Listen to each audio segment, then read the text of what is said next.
You are listening to the Earplug Podcast Network, a Fanboys Inc. production. If you're passionate for what you love and you're serious about it, when you see our cameras at the show, then we want to talk about it. Fair weather fans need not apply. We seek nerds that are true. Oh, what is it? It's Grevioux. Grevioux. 3 syllables, yeah. Grevioux. Rhymes with previous, like I always Like say. previously. Well, thank you for being up here today. I hope the con is treating you well. Oh, yes. Treat me very well. You have a super fan in the front row right here. Oh, yes. She's not a fan of the beard, though. So, Jeremy, you have some field questions. Well, first of all, I got to know, like Howard University graduate in microbiology, no doubt, and a minor in chemistry. How did your parents feel when you decided to go from that to Hollywood extraordinaire, like comic book writer? Like, it's a pretty like weird. Like most parents would be like, "What are you doing?" Yeah, that was a point of contention. The thing is, my parents are academicians. They both went to Harvard. So, having them go that high in their education, to have me, skirt mine and go in the creative route, with a lot of parents, especially back then, that just wasn't really heard of, except, by a few. And, but I had to take my shot, and I worked in my field for probably 2 years before I said, you know what, I think I'm going to try this Hollywood thing. And, thank God it worked, and here I am. It definitely worked. It was amazing. I just learned this myself because I Wikipedia'd you and everything to make sure I know everything about you. But Frankenstein, you actually wrote the screenplay before you did the comic book. Yes, I did. Which I had no idea about. Yeah, the way, excuse me, just put this away.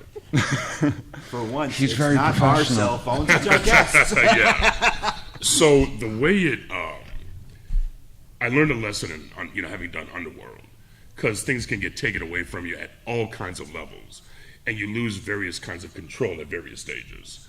So I did not write an underlying IP for Underworld. IP meaning intellectual property, in the form of a novel, a comic book, something of that nature. Yeah. So I changed that with Frankenstein. And so it's much easier to go from screenplay to comic book rather from comic book to screenplay, because then you have to write more, and that's kind of difficult.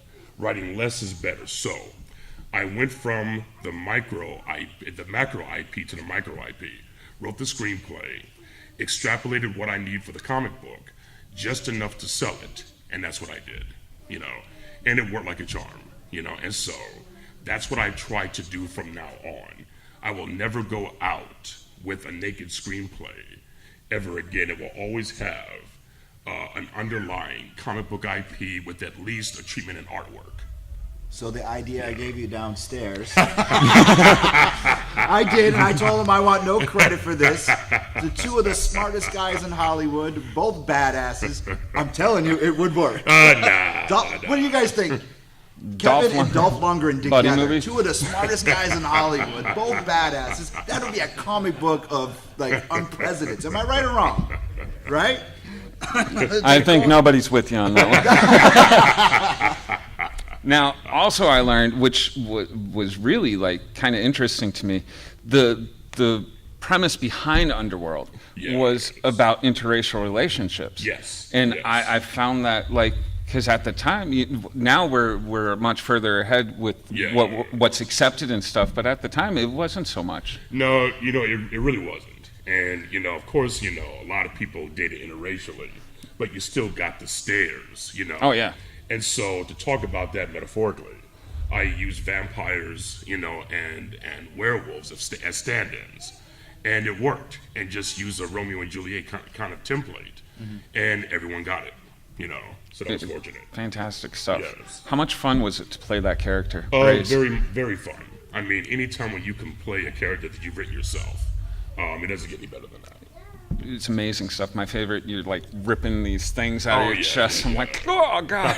Well, my question: why did you choose the werewolf and not a vampire? I think I asked you this when you were on our show. Once I thought I think I played better as a werewolf. I've always liked werewolves much more. Vampires are kind of... I never liked vampires, to be honest with you. Just as a monster, I never thought they were much of one. No, they're more like the gentleman. Yeah, exactly. Look at that Bela Lugosi. He was just a guy who liked to bite cats' necks. And and I didn't understand that. And I didn't understand him pining after a girl he had known 200 years ago. And it's like, come on, I don't want to see this. And as a kid, I wasn't into girls yet. So, I always wanted the monster to win. Whenever the monster died at the end, I'm like, man. Oh. That's fantastic. Why couldn't Godzilla destroy all of Japan? Oh, for real? Yeah. I'm a huge Godzilla fan. Are you watching the anime? Oh, sorry, guys. I forgot you're all here. Yeah. King Kong should have lived. All that stuff, so that's how I was. Before we get to an audience question, where did the concept for I, Frankenstein come from? I mean, was that something from you? Well, of course, I came up with the idea, but the impetus for a lot of my ideas come from my love of monsters growing up. You know what I'm saying? And so, the first time I was fascinated with monsters fighting was what? King Kong versus Godzilla. Oh, yeah, that one, but also Frankenstein meets the Wolfman. Yeah, exactly. And then you have the House of Frankenstein and the House of Dracula, where Dracula, Frankenstein, and the Wolfman fight.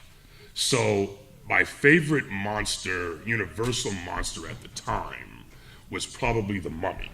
Oh, really? And so, wow. yeah, exactly. So, I remember when I was a kid, I had to save my allowance to buy this Mummy model, this Aurora kit. Nice. And I was like, man, those I got were that cool. bad boy. But I always wanted, Frankenstein should fight the Mummy. They're both strong and tall or whatever. That would be a good fight. But of course, it never happened. I was more a creature of Black Lagoon. So, being up here with Jeremy and I and our reputation, how did you feel about Abbott and Costello meet Frankenstein? You know what? I am not a fan of comedy. Now, having said that... We have to go. Now, having said that, my favorite comedians, I guess, are the Three Stooges. Oh, we can stay. Yeah. Most women do not like that at all. I tell everyone that. Women do not like it. My mother used to say, why are you watching that? They're silly. I'm like... The fantastic. Yeah, it's like... But I didn't like Laura and Hardy. I didn't like them for what... I just thought they were corny. I'm like, this isn't funny. But the Three Stooges were funny.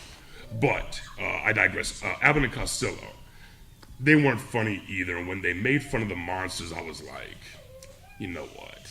Why am I watching I'm with you on this one. The only memorable part was Dracula turning into a bat by animating it. And I'm like, okay, well, that's different. But I don't like any of the other stuff, So I guess Voice acting. Yes. One of my favorite animated series of all time, Young Justice. Yes. You were the Black Beetle. Yes. Any kind of reading into that, any kind of research did you do? You know what? None. Really? Yeah. Believe it or not, I got that job quite fortuitously. I met a buddy of mine, Scott Sava, who directed this movie called Animal Crackers. And the guy, which is coming out soon, but the guy who did the voice direction, he was the guy working on that movie. So when we met, he's like, man, you have an incredible voice. How come I don't know about you? It's like, this voiceover business is hard to get into. Even if you have, even if you have the tools, there's always someone, well known. More well known, or who is more plugged in than you are, and anyone can make their voice heavy. You know what I'm saying? Mm-hmm. Oh, and the synthesizers now too. As well. Yeah, exactly. So this guy called me. I met him one year, and he just calls me out of the blue like 2 years later, and says, "Yeah, man, we want you to come in and play this role." That was it. Really? And I thought it was going to be a one-day thing, a one-episode thing, and it was different. But I still haven't seen the series. Really? Yeah, okay. I haven't always been a DC fan. I've been more of a Marvel guy. Yeah, exactly. And Sir, so He says that next to a guy wearing Superman. we all have our quirks. yeah, I was more of a Marvel guy, and so I didn't grow up knowing, the history of all the characters. You see what I'm saying? Yeah. And, in fact, my boy Bob Monroe, he's the one who got me to comic books in the first place. and he was a Marvel guy. So, but he knew more about DC than I did, but I didn't really know that much, and I definitely didn't know about the Gold Key characters or the Charleston characters that DC acquired? It was the Charlton. Okay, the Charlton characters that DC acquired, so But I you really wrote didn't have any Amazons for DC, right? Yes, I did. Yes, Yes, I you did. Yeah. But subsequently, I think when DC had when Marvel had that mass exodus from over to DC, that's when I was like, hey, so they do have a lot of cool characters, but by then I was full into my Marvel collecting and really just could not annex another collection, to my already, It's vast funny, comic on collection. our So, show, we do a lot of dream casting. yes. And we always say, if this happens, if this happens. And Jeremy casted you. Dark Side. Yes, dude, you got the voice. The voice. Yeah. I even think the live action, I would be down with that. a lot of people have said that. I think that's going around in memes all over the net or what have you. That was my idea. I don't know if I'd be a good choice or not. Maybe my voice lends itself to that kind of character. But, and they would probably put all kinds of stuff on me, but Well, even if I'm you not voice big it. enough to play that role. They are going to get a star to play that, a bona fide movie star. I'm And that's busy. okay. We have an audience question. The biggest fan? Would you have a question? Anybody? No. Come on. What's your name? Both. Bo. We got two questions. Yes, sir. The first one, how much did you do digitally versus makeup when you did the werewolves or any of the characters? And do you have a preference of preferring to do them digitally or makeup? If you're a filmmaker, you want whatever's going to look the best. I like practical makeup effects until you can't use them anymore. So I think digital effects or VFX can always be used to augment what practical effects already do. So with Underworld, I had teeth and I had scleral lenses, and the rest was done digitally until you got to the actor who was actually in the werewolf suit. And, that's how we did that. And you were happy with the way the Yeah. werewolves turned? Is that what you envisioned when you I don't really know. Okay, envision what? You mean the actual change? The way they would look. The way they would look, yes. How we got there, no. Because Lynn's the director. Yeah. And so I remember I said to him, because when he came to me with the idea of wanting to do a werewolf movie, I said, only if we do a certain kind of creature, which had to be snout, nose, and bipedal. Yeah. So I said, if we do that, then I'm down. And so when it actually came to talking to Patrick Tatopoulos, I had a maquette of an actual snout, nose, bipedal werewolf that looked different than the werewolf from, let's say, The Howling. Yep. And so I brought very that to the good. meeting. And I said, okay, this is what I want them to look like. And Patrick says, I said, I get it. And he says, I've actually seen this before. And when I was working on Planet of the Apes, one of the makeup effects guys had a kit of the werewolf I saw that I liked and I wanted to emulate. I'm like, who did that? He told me it's this cat named Jose Fernandez, who is an amazing artist and sculptor and does a lot of the costuming in Hollywood now. I think he worked on the Batman Justice League movies. And so I took that maquette into Patrick and I said, this is what we want them to look like. He got it immediately, And so I had input in that and I liked that. As far as how the creature transformed, that was on Lynn. And he wanted it to be fast. And, I agree with that because if you look at the change in the Howling now, there is no way an audience is going to sit through that. Nope. And, even me looking at it now, I'm like, my goodness. This is taking forever. Not only that. But they were good movies. Not only that, but the teddy bear werewolf. Yeah. I know. And the thing is, you look at it now, and that werewolf was cutting edge then. Now it's like, oh my goodness. The hair was nappy, and fuzzy. It's like, woo.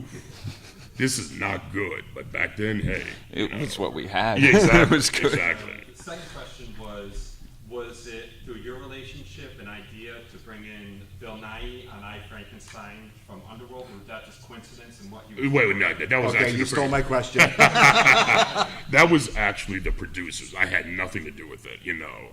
By then, I had been removed from writing, and so they brought in another director, and then he rewrote my script, and the producers just made a unilateral decision to say, hey, you know, this role can go to Bill, you know, and he accepted it, and that was it. So it's just because we had worked with him before, yeah. How did you feel since they you had this? Oh my God, this is my vision, and Yeah. then they rewrote it. Hated it. I'm sure you did. Yeah, hated it. I thought the movie sucked to high heavens. You know, I mean, I'm so glad that you said it. You said that. ooh, yeah. You know, it bore very little resemblance to my original vision and what I wanted to do. And that's no slight on anybody. It's just that, you know, in Hollywood, different people have different visions, and I'm the monster guy, and they're not necessarily. You know what I'm saying? And so, just a conflict of visions. And also, admittedly, my script might have been somewhat expensive, but I was leading somewhere. You know what I'm saying? Mm-hmm. And I was leading towards doing what Universal ultimately tried to do. But I had always felt that you can't go too big too fast. Now, You know, were there any ever thoughts of making I, Frankenstein like Underworld, where it became a franchise? of course, you know, that's why I created it in the first place. In fact, at the end of my original script, you know, I had Adam meet Celine. Yeah, exactly. And they nixed it. And it's like, Really? Would have loved that. yeah, so would everyone else. Thank you. Wow. Did you ever think of maybe animating it? You know, there was an animated Underworld something once. As far as I, Frankenstein, you know, I want to just leave it in the past now and it's time for me to create something else. Okay. I have some other Frankenstein ideas, but, you know, I don't know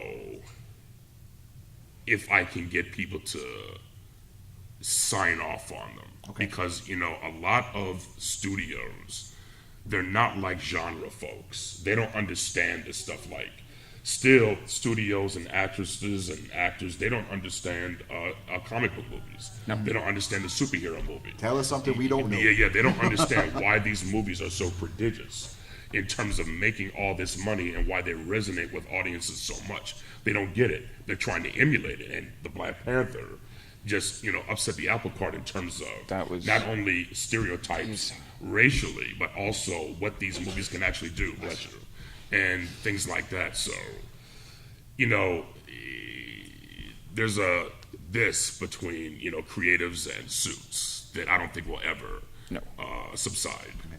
What's your name and question? My name is James, and my question is to you, Kevin. Who are your favorite people to work with when doing Underworld? Lynn Wiseman, of course, because he was my friend, and he's the one who brought me into the project. And also, I guess, I guess Gary Lucchese, because he's the one who ultimately bought Underworld and then also bought I, Frankenstein, and Patrick Tatopoulos, because we became friends. And I worked with him as a director on Rise of the Lycans, and also he was going to direct I, Frankenstein, too. And so, you know, those three are kind of like, because I like, oh yeah, and also the stunt coordinator, Brad Martin. You know, I'd known him for years, like since we did Batman Forever together.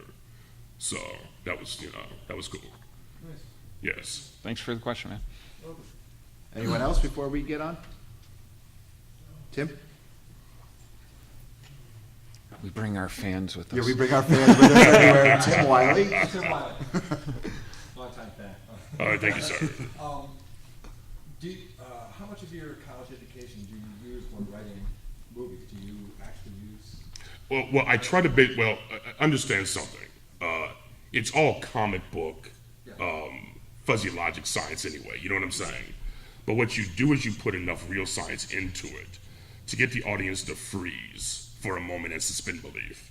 So they're not going to believe this stuff is actually possible. But if you can get them to say, really? Or just think about it, got it. Now you're on to the next thing. You see what I'm saying? So I do bring that in somewhat based upon my being privy to, the way certain sciences work or the way genetics works, things like that. Like when I had the genetic memories in Underworld, now that's science fiction, but there's also a school of thought that memories aren't transferred genetically. You see what I'm saying? Yeah. So I use things like that, but, like with Underworld, I wanted to eschew all the mysticism associated with vampirism and, lycanthropy or whatever.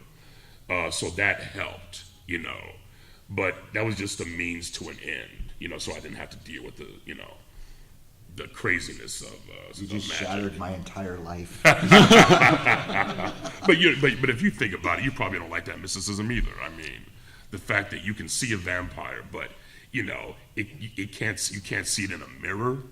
It has to be invited inside. Invited inside. The fact that the garlic. Exactly. Now the garlic you can find a scientific reason for. Oh, just like the photosensitivity. I'll shut up. What I'm saying? Just like the Thanks. just like the photosensitivity. You can find scientific reasons for that, and they exist in nature. You can just ramp them up some. But the super speed I've never liked. Yeah. The turning into smoke, and all that other stuff. No, I don't like that beyond the point. Not when it comes to, shedding that much mass, and then taking it on again. I'm like, nah. So probably there's always, there is suspension of belief, but I just don't like it. Yeah, you don't want to push that line. Exactly.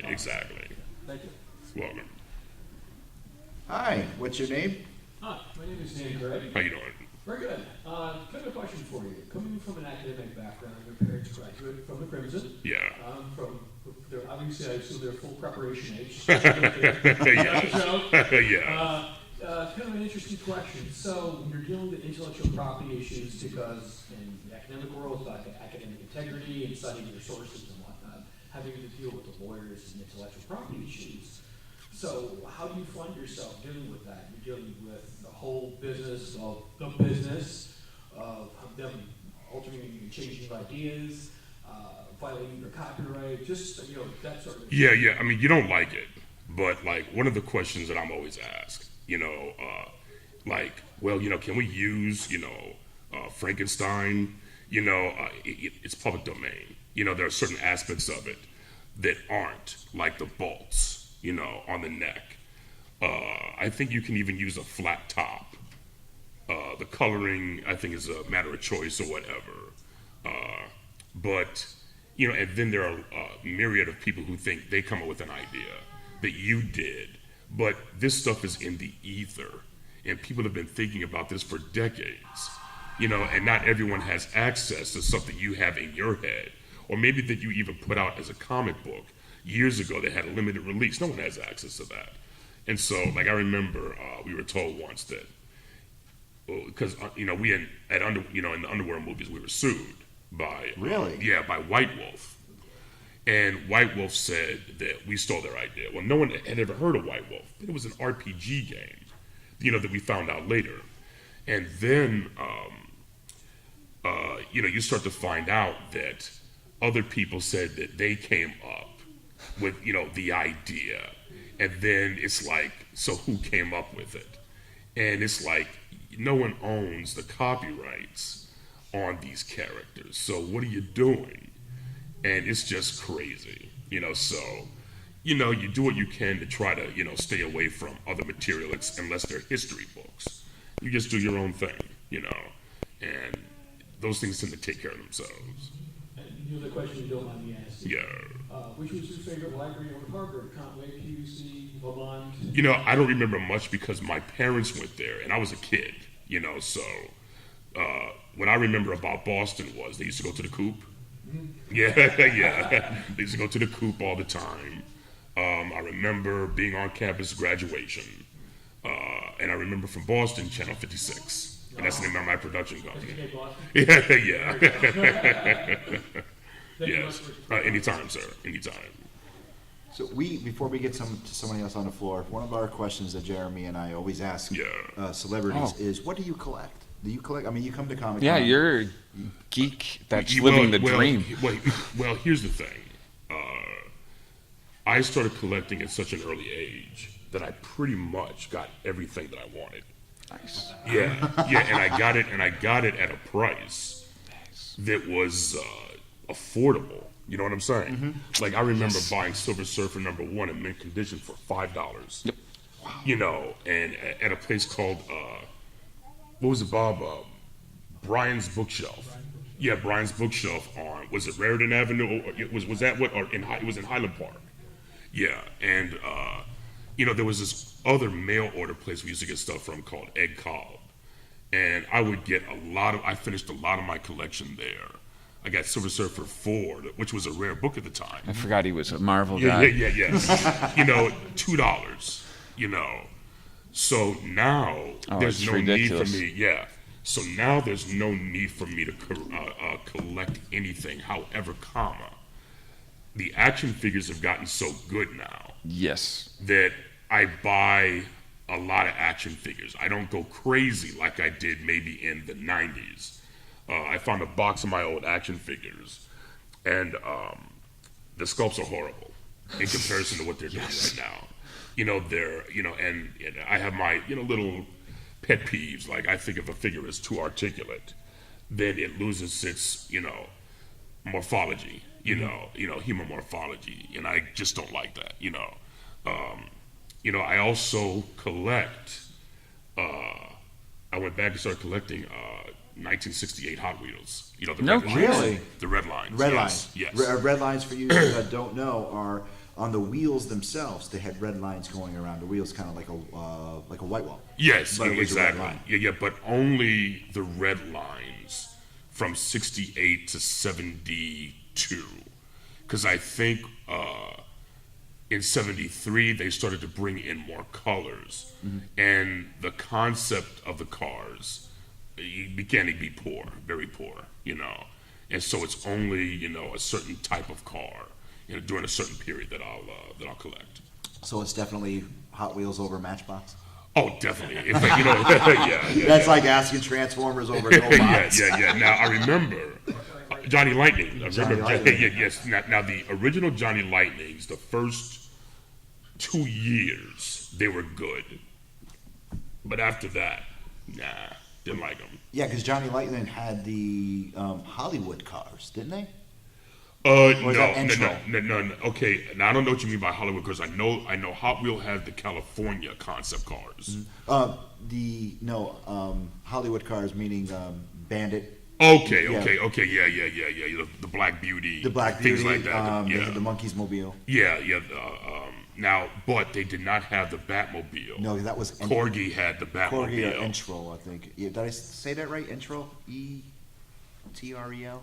I'm not sure, and I don't remember them. So what's the prize piece in your collection?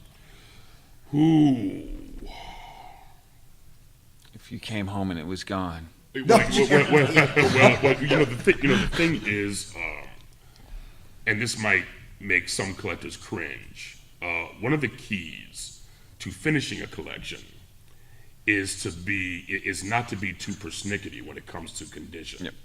Now, when it comes to comic books, as long as there's no water damage, as long as the cover's still intact, it's not soiled and it's legible, it gets in my collection. That's how I feel. Yeah, Same here. it gets in my collection. The same thing with Hot Wheels too. I don't want them beat up. I don't want the wheels bent under or anything like that. But there are a few nicks or chips or whatever, or the bottom is not necessarily clean. I'm okay with it. I'm okay with it. So I haven't really paid a lot of money for the Hot Wheels. My favorite one though was the club car, the 1968 club car, Boss Hoss. Oh. And that was my favorite one. The one I remember the most. That I got again. And also, I think my favorite Hot Wheel car is probably the Python. The Python? Yeah. I don't remember that one. Yeah, nice California car design. All right. Question for Kevin? Anybody? Yeah, come up. Hurry, run. Ask your opinion as someone else with a scientific biology background. Yes. What's your name? My name's Devin. Devin. Hi, Devin. What was that sci-fi movie that came out recently with they found life? Annihilation? Oh, no.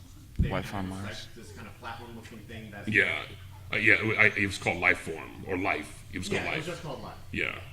Like, what's your opinion on the whole idea of something that is able to somehow simultaneously be a muscle cell and a neural cell?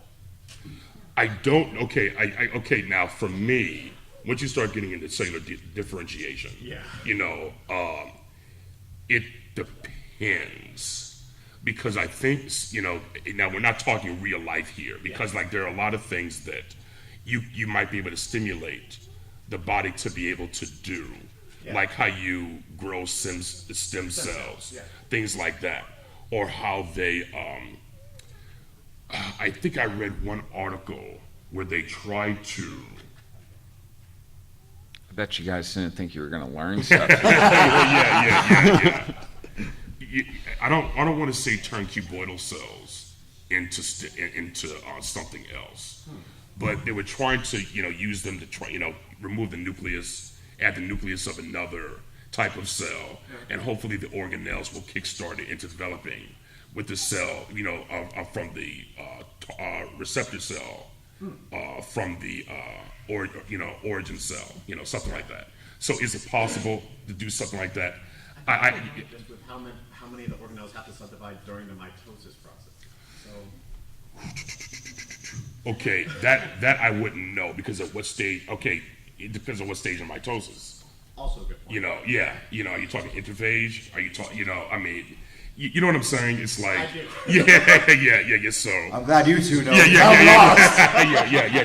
Now the thing is, though, be careful what you ask me, because I've forgotten a lot of that now. I mean, you're actually bringing up some memories, and I'm just going on. I'm on autopilot right now. I will say the main thing that I think is against the idea of something able to be a muscle and neural cell at the same time.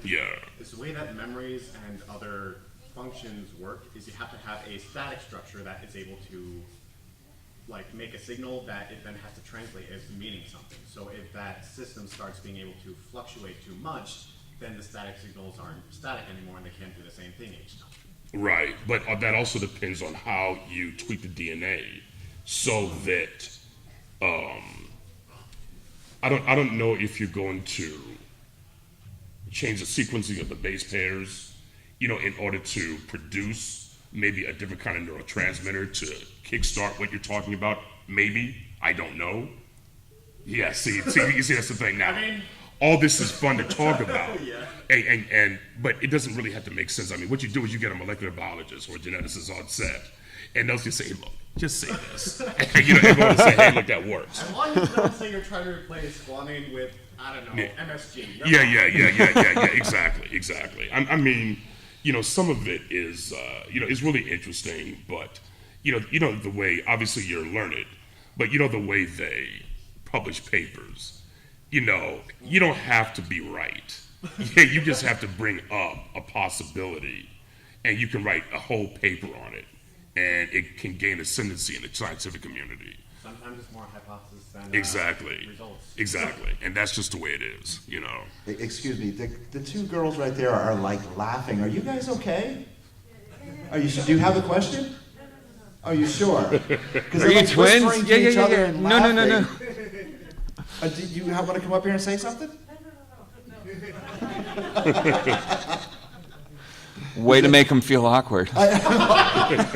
Well, I was totally lost in this conversation, which was fascinating. But for once, I'm like Jeremy, and it's like squirrel, and I was watching them laugh.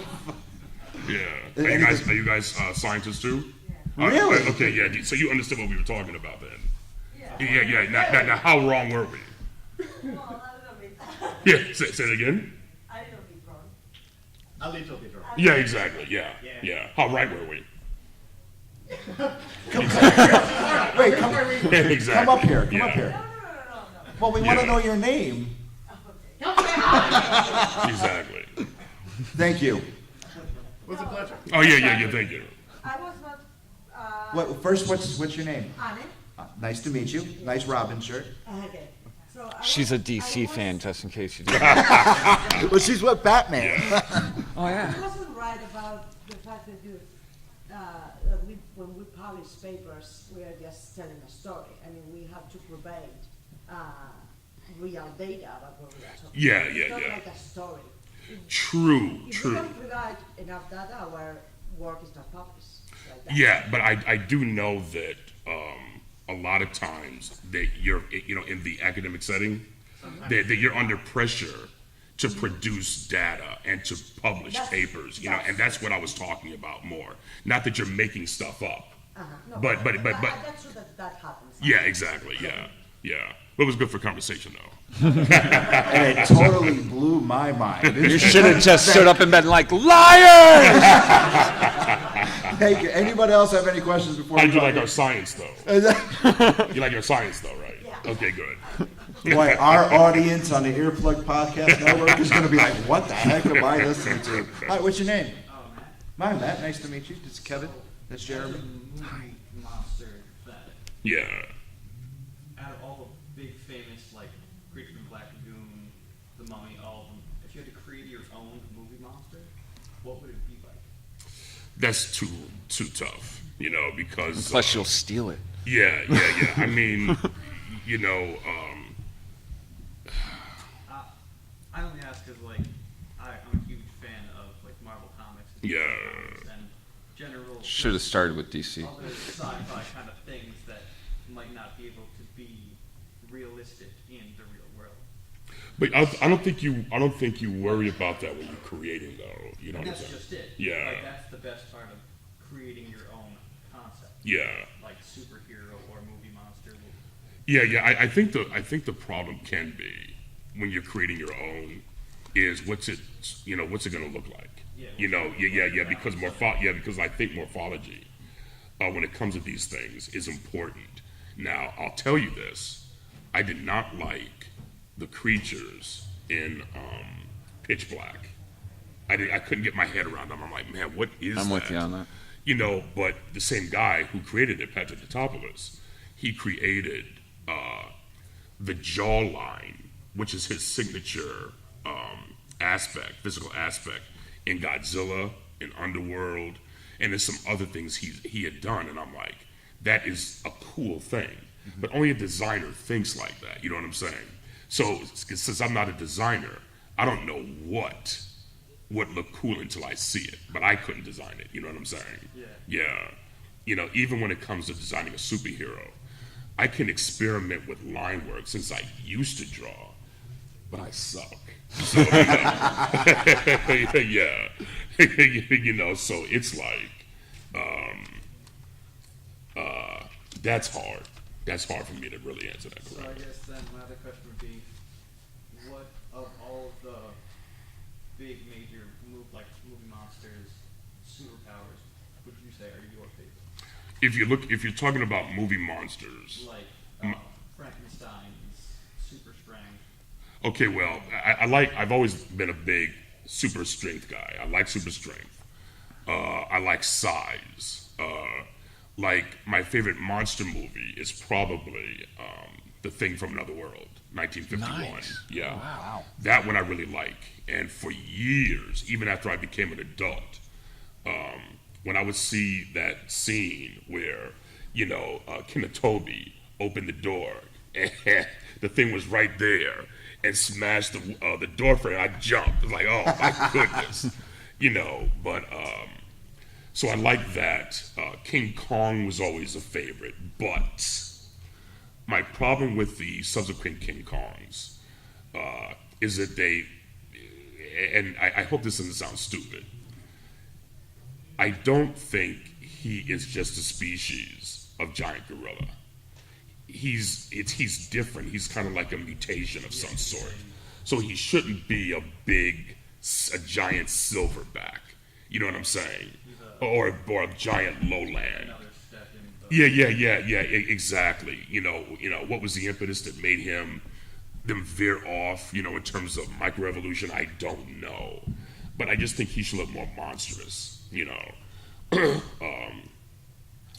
Superheroes I like powerful characters. Like my favorite character is probably the Hulk. Well, my favorite comic book is the Fantastic Four. Hulk is probably my favorite character. We got something in common. Is it because the Hulk is a monster? Pretty much. Like I think Kirby's design. It's hard to figure out which one it is, but if you look at, I guess, the cover to Tales to Astonish '77, that's the Hulk that I look at as quintessential Kirby. Kind of. And Sideshow, yeah. Exactly. There's a large space between the bottom of his nose and his upper lip. Sideshow has a statue. I think it was the first statue they did of the Hulk, which was amazing, and I think that's how the Hulk should be. Do you have big it? brow? Yes, I do. You do? It's sitting right on my mantle. Big brow. Looks too monstrous. I don't think Marvel would ever, turn that into a movie because it would scare kids. Now, if you're Fantastic Four, then you can have the Thing too. Oh yeah. Missed out on that first statue that Randy Bowen did. Oh, Bowen. Yeah.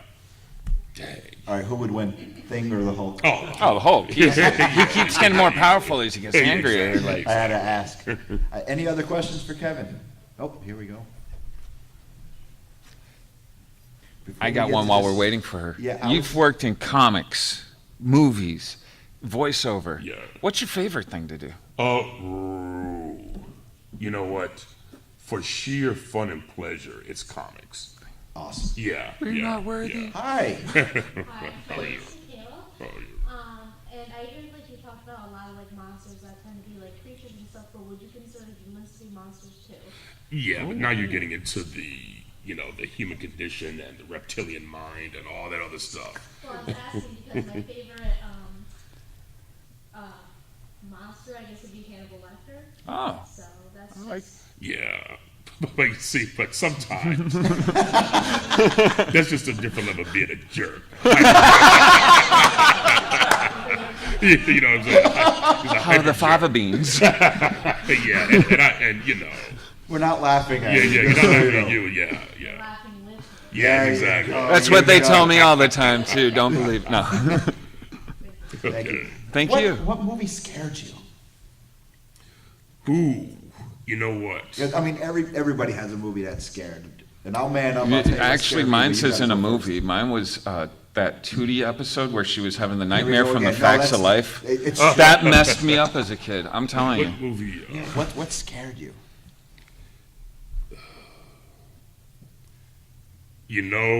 There have been different things where I jumped or that made me kind of creep me out. Like the first Night of the Living Dead, I think I watched. The black and white? Yeah, black and white one.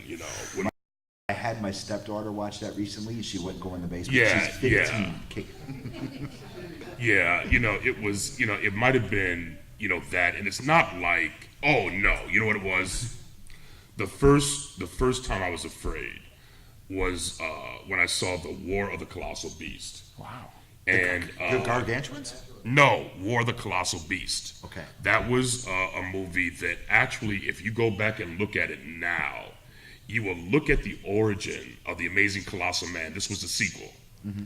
And you will see the origin of the Hulk in that one. Really? Yes. What happens is Colonel Glenn Manning, they were testing a nuclear weapon, a cobalt bomb, and this plane crash lands near the bomb. And he's like, we can't, we have to stop the countdown. There's this plane, that just crashed, and I think the pilot is still alive. And it's like, it's too late, we can't stop it. And so he deals with it, he says, no, forget this. And he runs out to go save the guy. But the alarm sounds, he looks up at the bomb, and it blows up, and he's caught in the blast.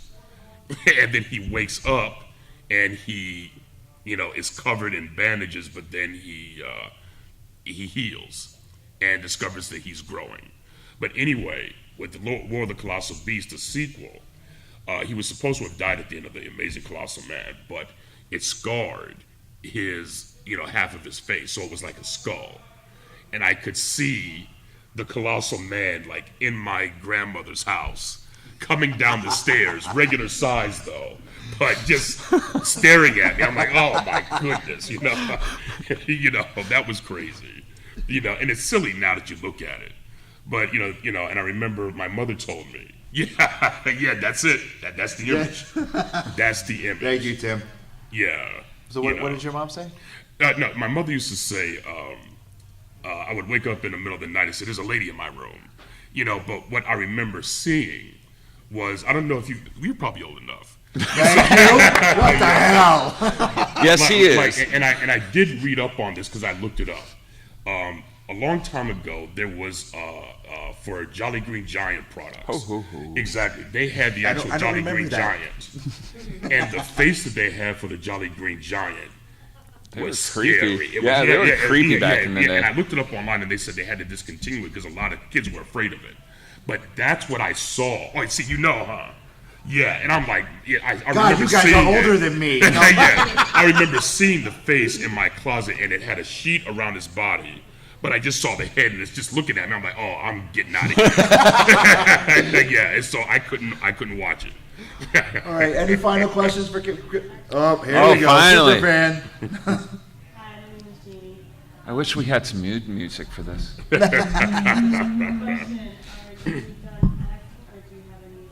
Yeah. I'm not done acting. It's just that, I don't like the auditioning process. And what happened with me is that we moved from LA to 60 miles outside of LA.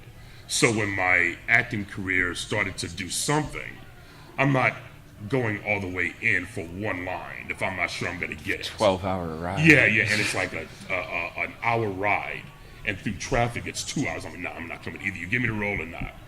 But I wanted to write more anyway. That's what I came out to Hollywood for, so it didn't matter to me. Exactly, and the thing is, there hasn't really been anything out there that I wanted to be in, so it doesn't matter to me. All right, well, that's all the time that we got. Would you guys give Kevin a big hand, please? Thank you for being here in class. And, make sure you go up to the table and say hi. That was awesome. This has been an Earplug Podcast presentation.